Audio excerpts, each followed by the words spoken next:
First கிடைக்காது, second third கிடைக்கும் என்று எதிர்பார்த்தனால் சரியான உண்மையிலேயே மனவேதனையாக இருந்தது. பிள்ளைகள் முகத்தை பார்க்கும்போது இன்னும் ஆக வேதனையாக இருந்தது. கடைக்கு போனால் கூட ஸ்ரீலங்கா தமிழில் பேசுவேன் கேட்பாங்க. பொதுவும் உங்களை அறியாமலே கண்கலங்குறீங்க, காரணம் என்ன? பிள்ளைகளோட வெளியில் போகிற எல்லாமே தடை, எங்களுக்கு எல்லாமே பிளக் ஆகி இருந்தது. இந்த 6 மாதத்துக்கு இந்த உள்ள இந்த ஊரை விட்டு போய் அங்கே இருந்து உங்களுக்கு வரிஜா மட்டும்தான் பிள்ளையா இல்லை வேறு யாருக்கு இருக்கணுமா? மூத்தால் தங்கச்சியாக்கள் 3 பேர் இருக்கிறாங்க. கில்மிஷாக்கா வந்து எப்படி போனாங்க? என்னோட உறவுகள் எல்லாருமே ஹெல்ப் பண்ணினவங்க. மக்களோட ஒரு சப்போர்ட் எவ்வளவு தூரம் இருக்குன்றது எல்லாருக்கும் தெரிஞ்சிருக்கும். ஆமாம், 7 மாதம் பார்க்குறதுக்கு அப்புறம் ஏதோ டிஃப்ரெண்டாக இருக்கு. ஏலாம் பேர பிள்ளையோ இல்லை சொந்தக்காரோ? தாயழுதாளே நீ வர, நீ அழுதாயே தாய் வர. உங்களோட எதிர்கால இலட்சியம் சொன்னா என்னவா இருக்கு? உங்களோட என் பிள்ளை நல்லபடியாக எங்களோட ஊரோட வந்து சேர்ந்துட்டார். இலங்கையிலேருந்து வந்திருக்காங்களா இப்படின்னு பார்ப்பாங்க. வணக்கம் பர்ஜா. வணக்கம் அண்ணா. எப்படி 6-7 மாதத்துக்கு பிறகு உங்களோட வீட்டுக்கு வந்திருக்கிறீங்களா? எப்படி இருக்குது இந்த உணர்வு? நான் நினச்சி பார்க்கல இப்படி ஒரு வரவேற்பு கிடைக்கும்னு. ரொம்ப ஹாப்பிண்ணா. வாசலால் உள்ளுக்க பிறகு இதான் வீடுன்ற மாதிரி பார்த்தீங்க? ஆமாம், 7 மாதம் பார்க்குறதுக்கு அப்புறம் ஏதோ டிஃப்ரெண்டாக இருக்குது. ஏன் வாய்ஸ் வந்து இதை அடைச்சி போயின மாதிரி இருக்குது? இது கிளைமேட் ஒத்து வரலண்ணா கொஞ்சம். எப்படி இருந்துச்சு? நீங்கள் எதிர்பார்த்தீங்களா உங்களோட ஊரில் வந்து இப்படி உங்களோட ஊர் மக்கள் வந்து இப்படி ஒரு வரவேற்பை தெரிவிக்கணும்னு சொல்லி? இல்லை, எதிர்பார்க்க இல்லை. நான் ஏர்போர்ட்டில் இருந்து இறங்கும் போதும் அங்கேருந்து ஒரு வெல்கம் ப்ரோக்ராம் நடந்துச்சு. சுகி என்ன அரேஞ்ச் பண்ணியிருந்தார். அது முடிச்சுட்டு வந்ததுக்கப்புறம் சரி முடிஞ்சிருச்சு அவ்வளோதான்னு சொல்லிட்டு வந்ததுக்கப்புறம் ஜோனல் ஆள் ஒன்று பண்ணாங்க. சரி ஓகேன்னு சொல்லிட்டு ஊருக்கு வந்து இனி தூங்கி ரெஸ்ட் எடுக்கலாம், வீட்டுக்கு வந்துடலான்னு சொல்லிட்டு தான் வந்தேன். இங்கே இவ்வளோ பெரிய ஒரு வெல்கம் ப்ரோக்ராம் இருக்குன்னு நினச்சி பார்க்கல. தெரியும் ஊரில் எல்லாருமே ரொம்ப சப்போர்ட் பண்ணியிருக்காங்க. ஊரில் இப்போ ஊர்வலமாக கூட்டிகிட்டு போனாங்க. நான் நினச்சி பார்க்கல, ரொம்ப ஹாப்பியாக இருக்குண்ணா. இப்போ வந்து இப்போ உங்களோட ஸ்கூல் பிள்ளைகளெல்லாம் வந்திருந்தவ தானே, கண்ணாலே பிறகு உங்களை பார்க்க என்ன சொன்னவ? நான் இன்னும் பார்த்து பேச இல்லை. எனக்கே பாதி பேர் நேமே மறந்துருச்சுண்ணா. இனிதான் நான் பேசணும். இப்போ நீங்கள் இப்போ ஸ்ரீலங்காவுக்கு வந்து ஊருக்கு வந்துட்டீங்க. உங்களுக்கு வந்து இது வரைக்கும் ஏதாச்சும் ப்ரோக்ராம்கள் இலங்கையிலோ சரி அல்லது வெளிநாடுகளிலோ சரி புக்கிங்கில் வந்திருக்கேன், புக்கிங் பண்ணியிருக்காங்க. கூடுதலாக யாழ்ப்பாணத்தில் உங்களை பார்க்கலாம்னு நினைக்கிறேன். கோயில் திருவிழாக்கள் வேறு வேறு நிகழ்வுகளுக்கு பார்க்கலாம்னு நினைக்கிறேன். சந்தோஷம் அம்மா. இப்படியே பாட்டோட மட்டும் இருக்காமல் படிப்பில் நல்ல கட்டிக்கார பிள்ளையா வந்து இருக்கணுமன்றதான் எங்களோட விருப்பம். இவ்வளோ நேரம் வந்து உங்கள்கிட்டையும் அப்பாட்டையும் கதைச்சிட்டேன். அம்மாட்ட ஒரு சில வார்த்தைகள் கதைக்கணும், கொடுக்குறீங்களா? இருக்கா. வணக்கம் அம்மா. வணக்கம். உங்களுக்கு வரிஜா மட்டும்தான் பிள்ளையா இல்லது வேறு யாக்கள் இருக்கணுமா? தங்கச்சியாக்கள் 3 பேர் இருக்கிறாங்க. கடைசி 2 இன்சாக். இப்போ வர்ஜாவோட ஃபுல்லாகவே அங்கே நின்றது வந்து நீங்களா அப்பாவா? ஃபுல்லாகவே அப்பா தான் போயிருந்தவர். சின்னாக்கள் இருக்கிறதால நான் போகல வர்ஜா. இப்போ ஒரு சாதாரணமாக ஒரு இந்தியாவில் போயிட்டு வந்து ஒரு ஆள் 2 பேர் ஸ்டே பண்ணி நின்று இந்த காம்படிஷனில் பார்ட்டிசிபேட் பண்ணுறேன்னு சொன்னால் சரியான மாதிரிக்கு செலவாகல் உங்கள் பேரும் தானே, அதை என்னட்டு மேனேஜ் பண்ணுவீங்க எல்லாரும்? உண்மையாகவே என்னோட உறவுகள் எல்லாருமே ஹெல்ப் பண்ணினவங்க. போகும்போது வர்ஜாக்கு அது ஹெல்ப்ஃபுல்லாக இருந்தது எனக்கு. அங்கே உண்மையாக செலவு தான். மற்றபடி வர்ஜா மெகா ஆடிஷனில் செலக்ட் ஆகின அப்புறம் சீத்தமிழே அவருக்கு தேவையான எல்லா வசதிகளையுமே செய்து கொடுத்துருந்தாங்க. அதுக்கு முதல்ல நான் சீத்தமிழுக்கு நன்றி சொல்கிறேன். எல்லாமே அவங்களே செய்திருந்தாங்க. நான் அறிஞ்ச நாங்கள் மகளும் வந்து பல இடங்களில் சொல்லியிருந்தவா அம்மா நல்லா படிப்பான் பாட்டுகள் எல்லாம் சரியோ. இப்போ அம்மா மகளோட பாட்டுகளை தான் நாங்கள் இது வரைக்கும் டிவிலையோ அல்லது வேறு வேறு இதுகளில் பார்த்துருக்குறோம். இப்போ நீங்கள் ஒரு 2 வரிகள் வந்து எங்களுக்கு ஆண்டி படிக்கலுமா?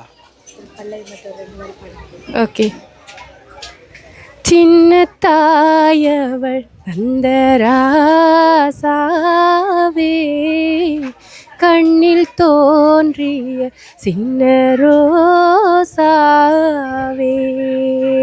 சின்ன தாயவள் தந்த ராசாவே, கண்ணில் தோன்றிய சின்ன ரோசாவே, தாயழுதாளே நீ வர, நீ அழுதாயே தாய் வர, தேய்பிறை காணும் வெண்ணிலா, தேய்வது உண்டோ என் நிலா, உன்னை நான் இந்த நெஞ்சில் வாங்கிட, மெத்தை போல் உன்னை மெல்ல தாங்கிட, விழி மூடாத தந்த ராசாவே. அந்த மாதிரி பாடுறீங்கள். பாட்டு பாடும்போது உங்களை அறியாமலே கண்கலங்குறீங்க. காரணம் என்ன? மகள் டைட்டில் வின் பண்ணல என்று கவலைப்படுறீங்களா அல்லது வந்து சின்ன கவலை இருக்கு. நான் பார்த்தளவுக்கு வர்ஜா 2 பாட்டுமே நல்லா பாடியிருந்தா. நான் நேரடியாக அந்த காட்சி அந்த இடத்துல இருந்தது எனக்கு சரியான உண்மையிலேயே மனவேதனையாக இருந்தது. பிள்ளையோட முகத்தை பார்க்கும்போது இன்னும் வேதனையாக இருந்தது. நான் எப்படியோ அவருக்கு ஃபர்ஸ்ட் கிடைக்காது, செகண்ட் தேர்ட் கிடைக்கும் என்று எதிர்பார்த்த நான் பிரச்சனை இல்லை. அந்த ஃபைனல் ஸ்டேஜ் கிடைச்சதே பெரிய வெற்றி எனக்கு. இப்போ ஒட்டுமொத்த உலக தமிழர்களோட எதிர்பார்ப்பு வந்து வர்ஜா வந்து அட்லீஸ்ட் வந்து என்ன சொல்கிறது, டைட்டில் வின் பண்ணாட்டிக்கும் ஒரு 3வது இடம் என்றாலும் கடைசி கிடைக்கும் தான் எல்லாரும் எதிர்பார்த்தது. வர்ஜாவுக்கு வந்து அந்த இடம் கிடைக்காம போனதுக்கு நீங்கள் என்ன பிள்ளைய விட்டுருப்பான்னு நினைக்கிறீங்க? அது வந்து மக்கள்ற ஆதரவுன்னு சொல்லியிருந்தாங்க 80%. ஜட்ஜஸ்ற முடிவு வந்து 20% என்று சொல்லியிருந்தாங்க. அதை நான் உண்மையாக ஏற்றுக்கொண்டேன். அப்போ நீங்கள் நேரடியாக சொல்ல வரது வந்து மக்களோட சப்போர்ட் ஓட்ஸ் வந்து கொஞ்சம் குறைவாக வந்தபடியால் தான் எங்களோட மகளுக்கு இப்படி வந்தேன்னு சொல்ல வரீங்க. சரி, ஓகே, சந்தோஷம். இப்போ இந்த வலயத்தில் வந்து ஒரு நிகழ்வு ஒன்று நடந்தது காலமே. உங்களோட கணவர் வரியாண்ட அப்பா வந்து ஒரு விஷயங்கள் கதை கேட்க தன்னை அறியாமல் எல்லாம் கண் கலங்கி இருந்தார். அப்படி கலங்கிக்க உங்களை அறியாமல் நீங்களும் அழுதுருந்தீங்க.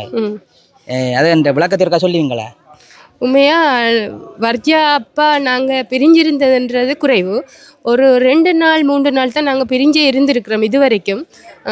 7 மாதமாக பிரிஞ்சுன்றது எங்களால் ஏற்றுக்கொள்ளவே முடியாத உண்டு. எல்லாமே நாங்கள் 2 பேரும் ஷேர் பண்ணி பிள்ளைகளோட வெளியில் போகிற எல்லாமே தடை, எங்களுக்கு எல்லாமே பிளக்காகி இருந்தது.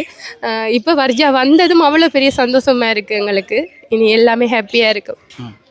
லீவெல்லாம் வந்து உண்மையாகவே சரியம்பப்பா மெகா ஆடிஷனுக்கு வர்ஜா செலக்ட் ஆகிட்டான்னு சொன்னதுமே எங்களுக்கு வந்து கல்வி சமூகம் ஃபுல்லாகவே சப்போர்ட் பண்ணினாங்க. வர்ஜா அவட சாதனைக்கு நாங்கள் இடம் கொடுப்போம், அவட திறமைக்குன்னு சொல்லி ஃபுல்லாகவே சப்போர்ட் பண்ணினாங்க.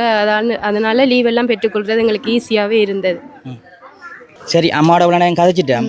சரி, ஓகே. இப்போ நீங்கள் இசைத்துறையில் வந்து இவ்வளோ தூரம் சாதிச்சுன்னு வந்துடுங்க சரியா நம்மளோட திருவண்ணாமலைக்கு. இப்போ அடுத்த கட்ட நடவடிக்கை உங்களோட எப்படியா இருக்கும்? இந்த இசைத்துறை சார்ந்து எப்படி நீங்கள் உங்களோட பயணிக்க போகிறீங்க? இசைத்துறையில் வந்து இப்போ எனக்கு வந்து நிறைய ப்ரோக்ராம்ஸ் கேட்டிருக்காங்கன்னா அதெல்லாம் பண்ணிவிட்டு நான் அப்படியே படிப்பும் முடிச்சுட்டு அதுக்கப்புறம் மியூசிக் படிச்சுட்ருக்கேன். இப்போது அப்படியே தொடர்ந்து நான் மியூசிக்கில் இம்ப்ரூவ் ஆகிட்டே இருப்பேன். உங்களோட எதிர்கால இலட்சியம்னு சொன்னால் என்னவா இருக்கும்? உங்களோட doctor and singer. Doctor and singer 2 வேணே. ஓகே, நல்ல விஷயம். சரிகமப்பா நிகழ்ச்சியில் வந்து வர்ஜா இவ்வளோ தூரம் பயணிக்கிறதுக்கு வந்து உலகத் தமிழர்கள் எல்லாரும் ஆதரவு கொடுத்தவே தானே. ஒட்டுமொத்தமாக வந்து நீங்கள் நன்றி சொல்லணும்னு சொன்னால் யார் யாருக்கு நன்றி சொல்ல விரும்ப போகிறீங்க?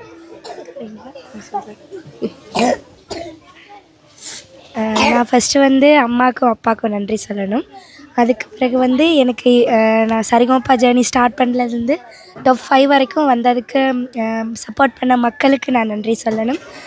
அதுக்கு பிறகு வந்து திருகோணமலை கோணேஸ்வரம் இந்து கல்லூரி யூகேயில் இருக்கிறவங்க எனக்கு பொருளாதார ரீதியில் என்னோட பொருளாதார ரீதியில் வந்து நிறைய ஹெல்ப்ஸ் பண்ணியிருக்காங்க. அவங்களுக்கும் தேங்க்யூ சொல்லணும். அடுத்தது வந்து மக்களுக்கு எல்லாருக்குமே சொந்தக்காரங்க எல்லாருக்குமே நன்றி சொல்லணும். எனக்கு ஸ்டேஜ் ஃபியர் இருக்கும்னு சொல்லிட்டு என்னை நிறைய ஸ்டேஜ்லலாம் பாட வச்சுருக்காங்க. சப்தம் இசைக்குழு அவங்களுக்கும் நான் நன்றி சொல்கிறேன். இப்போ நீங்கள் வந்து சின்ன ஆளாக ஒரு சரிகமப்பா நிகழ்ச்சியில் வந்து பங்கு பெற்றிட்டு இவ்வளோ தூரம் வந்திருக்கிறீங்க. உங்களை போல் பாடணுமென்று ஆசைப்படுற எங்களோட ஈழத்தில் இலங்கையில் இருக்கிற பிள்ளைகளுக்கு வந்து என்ன சொல்ல விரும்புகிறீங்க? நான் கூட கில்மிஷாக்கா வந்து எப்படி போனாங்க, அவங்களும் கஷ்டப்பட்டு தான் போயிருக்காங்க. அப்போது கில்மிஷாக்காவும் போகிறாங்க, அப்போது நம்மளும் அதை மாதிரி ப்ராக்டிஸ் பண்ணி பாட்டெலாம் லேர்ன் பண்ணிவிட்டு போகலான்னு தான் நினச்சேன். இவ்வளோ தூரம் வந்திருக்கேன். நானும் இப்போ என்ன மாதிரி நிறைய பேர் இருப்பாங்க, இலங்கையிலேயே நிறைய பேர் ஒளிஞ்சிருப்பாங்க, பாடுறவங்க இருப்பாங்க, ஏன் ஆடுறவங்க நடிக்கிறவங்க சித்திரங்கிறவங்க எல்லாருமே இருப்பாங்க. எல்லாருமே வந்து நிறைய லேர்ன் பண்ணிக்கோங்க, நிறைய ப்ராக்டிஸ் பண்ணுங்கள், எல்லாமே முயற்சி பண்ணிகிட்டே இருங்க. எனக்கு கிடைச்ச மாதிரியே ஒரு பெரிய ஸ்டேஜ் கிடைக்கும்னு சொல்கிறேன். ஓகே. இப்போ லாஸ்ட்டாக ஒரு கேள்வி உண்டு. இப்போ நீங்கள் வந்து இலங்கையிலேருந்து அந்த காம்படிஷனில் போய் படிச்சுட்டு வந்த நீங்கள் சரியா? அப்போ உங்களோட கதை பேச்சுகள் எல்லாம் வந்து இந்தியன் ஸ்லாங்கில் இருக்குது. காரணம் என்ன? முதல்ல இருந்து நீங்கள் அப்படித்தான் கதைக்கிறீங்களா இல்லை வந்து அங்கே போனதுக்கு அப்புறம் அப்படி வந்திருக்கா? இல்லை, நான் அங்கே போனது தான் நம்மளோட இலங்கை தமிழ் வந்து அங்கே தெரியும். அங்கே வந்து இலங்கை தமிழ் பேசினாலே ஒரு இலங்கையிலேருந்து வந்திருக்காங்களா இப்படின்னு பார்ப்பாங்க. அப்போது சரி ஓகேன்னு சொல்லிட்டு நானும் பேசுவேன். கடைக்கு போனால் கூட ஸ்ரீலங்கா தமிழில் பேசினா கேட்பாங்க. நம்ம வந்து ஸ்பீடாக பேசுகிறோன்னு சொல்லுவாங்க. இப்போ புரியாதுன்னு சொல்லிட்டு 7 மாதம் சும்மாவா 7 மாதம் அவங்க கூடயே இருந்திருந்து அவங்க கூடயே பேசி பேசி இப்போது தமிழ்நாடு ஸ்லாங் அப்படியே வந்துருச்சு. ஓகே, சந்தோஷம் அம்மா. மற்றது இப்போ நாங்கள் கடைசியாக நாங்கள் யாழ்ப்பாணத்துலேருந்து உங்களோட இடத்துக்கு வந்து இந்த உங்களோட வீடுகள் எல்லாம் வந்து எப்படி இருக்கும், உங்களோட வரவேற்பு எப்படி இருக்கும் அண்டு பார்க்குறதுக்காண்டி பாதி வந்திருந்தாங்க. இந்த காணொலியை பார்க்குற உறவுகள் வந்து ஒட்டுமொத்தமாக வரிஜாண்ட வீடுகள் எல்லாம் பார்த்து உங்களோட சொந்தக்காரர் எல்லாரும் பார்த்துட்டு நம்ம நினைக்கிறேன். அதோடு வந்து இவ்வளோ தூரம் பயணித்து நீங்கள் வந்து நீங்கள் அதுக்கு எங்களோட மக்கள் சார்பாக உங்களுக்கு வாழ்த்துக்களை தெரிவிக்கிறோம். முக்கியமாக வந்து என்னதான் மியூசிக்கில் பெரிய ஆளாக வந்தாலும் படிப்பு முக்கியம். படிப்போடு சேர்ந்து இதை நீங்கள் கொண்டு செல்லணும்னு சொல்லி வாழ்த்துக்களை தெரிவித்துக் கொள்கிறேன். அம்மாவுக்கும் நன்றி. முக்கியமாக இப்போ நான் நன்றி சொல்கிறதுக்கு முதல் இப்போ காணொலி பார்க்குறாக்கள் வந்து கொமெண்ட் அடிப்பினா என்னன்னு சொல்லுங்க. அப்போ அம்மா வந்து பிள்ளையை தூக்கி வச்சிருக்கத்தக்கனே நாங்கள் கேள்வி கேட்டு வீடியோ எடுக்கிறோம்னு சொல்லி சரியோ அம்மா வந்து பிள்ளையை வச்சுக்கொண்டு தான் தான் கதைப்பேன்னு சொல்லி இருந்தவா அப்படித்தானே நம்ம மறுபடி ஒன்று நீங்கள் குறை நினைக்கக்கூடாது. சந்தோஷம். இனி வரும் காலங்களில் இப்போ இசைத்துறை சார்ந்து நாங்கள் காணொலி எடுக்கிறோம். இனி வரும் காலங்களில் மகள் வந்து ஓலெவலில் நல்ல ரிசல்ட்ஸ் அல்லது ஏலெவலில் நல்ல ரிசல்ட்ஸ் எடுத்து அதுக்கு ஒரு காணொலி ஒன்று செய்கிறது தான் கண்டிப்பாக வருவோம். சரியா? ஓகே ஓகே, நன்றியா. கண்டிப்பா அடுப்பா.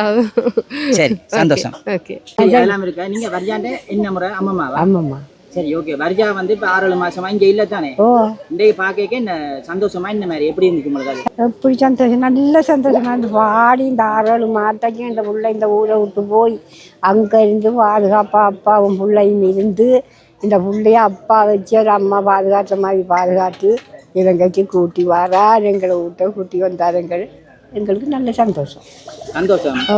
இவையெல்லாம் பேர பிள்ளைகளோ இல்லை சொந்தக்காரரோ? இவே நீங்கள் எங்கள் சொந்தக்கார பிள்ளைகளாம். சொந்தக்கார பிள்ளைகள். சரி, ஓகே. இப்போ என்ன வர்ஜா கனநாள காணையில் இப்போ என்ன சாப்பாடு ஆளுக்கு? சாப்பாடு செய்து போட்டோம், செய்து வச்சுருக்கோம். சாப்பாடு செய்து வச்சுருக்கோம். என்ன சாப்பாடு கொடுக்க? இறைச்சி கறி வச்சுருக்கோம், மீன் கறி வச்சுருக்கோம், மீன் பொரியல் வச்சுருக்கோம், பருப்பு கறி வச்சுருக்கோம், மிளகு சொல்லி வச்சுருக்கோம். சரி, அதெல்லாம் இருக்கு. இப்போ இந்த ஆக்கள் காய்ச்சி ஒன்று கேட்க நீங்கள் கண்கள் எங்கி அழுதானீங்கள் இல்லை? ஏன் அழுதானீங்க? அழுதான் வந்துச்சு. அழுதான் வந்துட்டு அதான் சிரிப்பு காட்டினாங்க. எந்த பிள்ளை நல்லபடியாக எங்களோட ஊரோட வந்து சேர்ந்துட்டார். நம்ம அவள் நல்லபடியாக நல்ல பிள்ளையாக வளர்றதுக்கு தான் எங்களுக்கு ஆசை. ஏன்னா நானும் 6 மாதம் இல்லை 7 மாதமாக கிட்ட ஆகுது. இப்போ தான் வீட்டை வந்து எனக்கும் பார்க்கவும் எல்லாம் வித்தியாசமாக இருக்குது. 7 மாதத்துல நிறைய மாற்றங்கள். பிள்ளைகளும் எல்லோரும் பார்க்கும்போதெல்லாம் ஃபுல்லாக எல்லாமே நிறைய மாற்றமாக இருக்குது. பார்க்க சந்தோஷமாக இருக்குது. இவ்வளோ பேரும் வந்து எங்களை வந்து ஒரு எக்ஸைட்டிங்காக இருந்துது. வெல்கமே வீட்டை வந்து டெக்கரேட் பண்ணியிருக்கிறாங்க. அந்தளவு தூரம் செய்வாங்கன்றலாம் எதிர்பார்க்கல. செம்மையாக இருந்துச்சு. மறக்க முடியாத ஒரு அனுபவமாக இருக்குது. இது சர்ப்ரைஸாகவே இருந்துச்சு. நாங்கள் வரும்போது ஒவ்வொன்றையும் பார்க்க உங்களுக்கு தெரியும், பார்த்துருப்பீங்க நீங்களும். ஊர்லேருந்து அப்படியே ஃபுல்லாக அங்கே கிட்டத்தட்ட 13 கிலோமீட்டர் தொலைவில் இருந்து அப்படியே ஒவ்வொரு வீடாக வடி போட்டு வரவேற்று கொண்டு இருந்தாங்க. எல்லாம் பார்க்கக்குள்ள இப்போ எங்கள் மக்களோட ஒரு சப்போர்ட் எவ்வளோ தூரம் இருக்குன்றது எல்லாருக்கும் தெரிஞ்சிருக்கும். அந்த விதத்தில் நிச்சயம் சந்தோஷமாக இருக்குது. எனக்கும் எல்லாருக்கும் இந்த இடத்துல நன்றி என்ன தெரிவித்து சொல்கிறேன் எல்லா மக்களுக்கும். இப்போ உங்களோட வீட்டில் வந்து பள்ளிக்கூட டைம் தாண்டியும் பிள்ளைகள் எல்லாம் நிற்கிது. என்ன வர்ஜாண்ட கிளாஸ்மேட் இல்லை நீங்கள் படிப்பிக்கிற பிள்ளைகளை? நான் படிப்பிக்கிற பிள்ளைகள் நிற்கிறாங்க, வர்ஜாண்ட கிளாஸ் பிள்ளைகள் நிற்கிறாங்க. இந்த ஸ்கூலில் கிளாஸுக்கு வந்தாக்கெல்லாம் எல்லாருமே ஓடி வந்துட்டாங்க. இந்தியாவில் எல்லோரும் பார்க்க ஒரு ஆசை தானே அவங்களுக்கு, எல்லோரும் வந்திருக்கிறாங்க.